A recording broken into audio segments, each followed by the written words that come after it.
Well hi good morning everyone, very very beautiful good morning. First time visit कर रहे हैं तो video को लाइक करना और चैनल को सब्सक्राइब करना मत भूलना। क्या इंडियन मार्केट को ऑपरेट किया जाता है? क्या ऑप्शन प्लेटफॉर्म को, ऑप्शन ट्रेडिंग को और ऑप्शंस के प्रीमियम को आप अपने अकॉर्डिंग ट्रैक करके उसको ऑपरेट कर सकते हैं? बड़े बड़े ऑपरेटर, क्या कुछ ऐसा है जो ट्रेडर को समझने की जरूरत है? मैं गाइस हमेशा कोशिश करता हूं, जो मुझे दिखाई देता है मैं ऑनेस्टी के साथ आपके साथ शेयर करता हूं। मुझे नहीं पता होता कि उसका रिजल्ट क्या होगा, क्योंकि आज की वीडियो बड़ा टफ था डिसीजन लेना कि वीडियो बनाऊं ना बनाऊं, क्योंकि आज मैं क्वेश्चन रेज कर रहा हूं एनएससी से, मैं क्वेश्चन रेज कर रहा हूं सेबी से, मैं क्वेश्चन रेज कर रहा हूं बीएससी से, मैं क्वेश्चन रेज कर रहा हूं गवर्नमेंट से, या मैं क्वेश्चन रेज कर रहा हूं जो सेबी के चेयरमैन है उनसे और एनएससी के चेयरमैन है उनसे। रीजन क्या है? मैं क्वेश्चन रेज कर रहा हूं बिजनेस चैनल से भी। क्या वो बिजनेस चैनल इस बात को उठाने के लिए रेडी है? क्या उन्होंने वो ऑब्जर्व किया जो हमने ऑब्जर्व किया? क्योंकि हम ट्रेडर हैं, हम ट्रेडर की भावनाओं को समझते हैं और ट्रेडर के लिए कुछ भी होगा वो निगेटिव या पॉजिटिव जरूर शेयर करेंगे। तो गाइस कल की बात करता हूं। कल इंडियन मार्केट अच्छा खासा ट्रेड कर रहा था, ठीक है।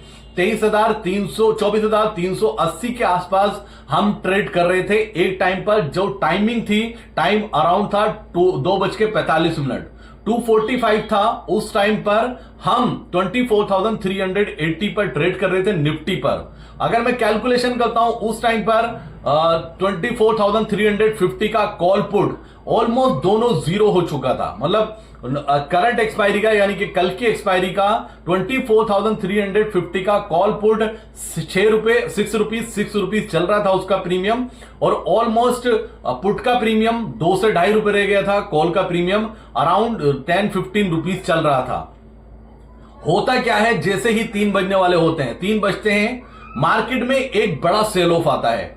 निफ्टी 24,380 से कंटिन्यू फॉल होना स्टार्ट होता है और एक टाइम पर निफ्टी 24,225 का लो बनाता है, 25 या 35, यानी कि ऊपर से 130 पॉइंट्स 40 पॉइंट्स निकल जाते हैं वन वे, और ये वॉल्यूम के साथ गिरता है। ऐसे नहीं कि स्लोली आया हो तो आप अंडरस्टैंड कर लो, नहीं स्लोली आया, नहीं, वॉल्यूम के साथ बड़ी गिरावट आती है और 24,225 230 के आसपास का लो बनता है। अगर मैं कैलकुलेशन करता हूं 24,350 से ये नीचे आ चुका है 120 पॉइंट्स, यानी कि 120 पॉइंट नीचे आ चुका है। तो इस कैलकुलेशन के अकॉर्डिंग 24,350 का पुट का प्रीमियम क्या होना चाहिए, आप अंडरस्टैंड कीजिए खुद से। क्या होना चाहिए? वो प्रीमियम होना चाहिए 120 रुपीज, 120 नहीं तो 100 रुपीज का वो प्रीमियम होना चाहिए।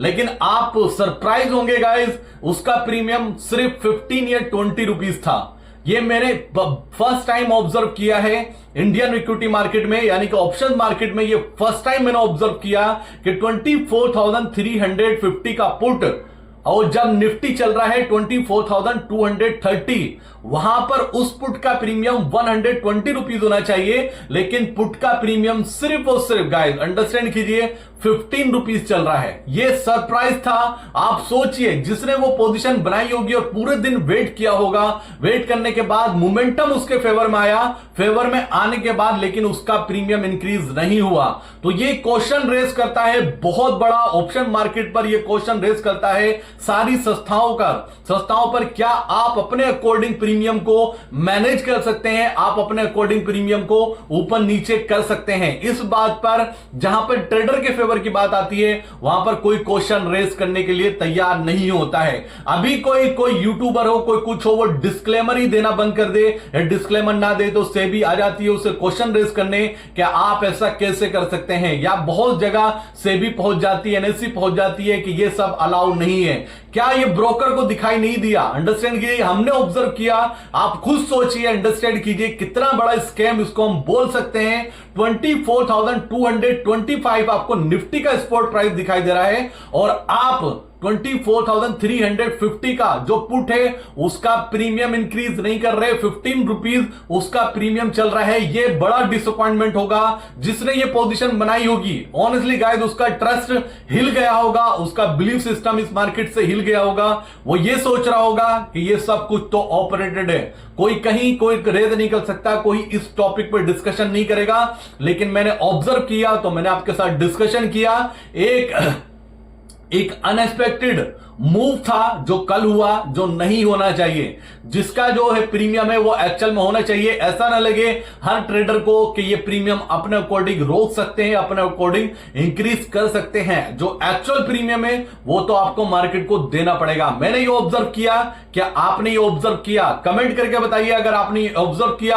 आप खुद सोचिए 24,380 से निफ्टी 1 में फॉल होता है 24,225 30 230 तक, लेकिन ऑप्शंस का प्रीमियम 24,350 का 15 रुपीज क्या जस्टिफाई था? क्या ये एक्चुअल प्रीमियम था? क्या रियल प्रीमियम था? क्या ये फ्रॉड नहीं हुआ? क्या ये स्कैम नहीं हुआ ट्रेडर के साथ में? ऐसे स्कैम को रोकना चाहिए, सेबी को ऐसे स्कैम को रोकना चाहिए, एनएससी को इन सब पर ध्यान देना चाहिए, एक्चुअल में ब्रोकर को भी इन सब पे ध्यान देना चाहिए, क्योंकि ट्रेडर की ट्रेडिंग की वजह से ही आप सब लोग चल रहे हैं, आप सब लोग जीवित हैं। अगर एक टाइम के बाद ट्रेडर ही ट्रेडिंग करना बंद कर देगा तो आप सबका क्या होने वाला है आप खुद जानते हैं। तो thank you so much guys. एक कोशिश थी जो ऑब्जर्व किया आपसे शेयर किया। आपका ऑब्जर्वेशन था या नहीं था, या आपका एक्सपीरियंस क्या था, ऑनेस्टी के साथ कमेंट करके जरूर बताना। Thank you so much guys. मिलता हूं बहुत जल्दी, कुछ नया होगा डेफिनेटली शेयर करूंगा। जय हिंद दोस्तों।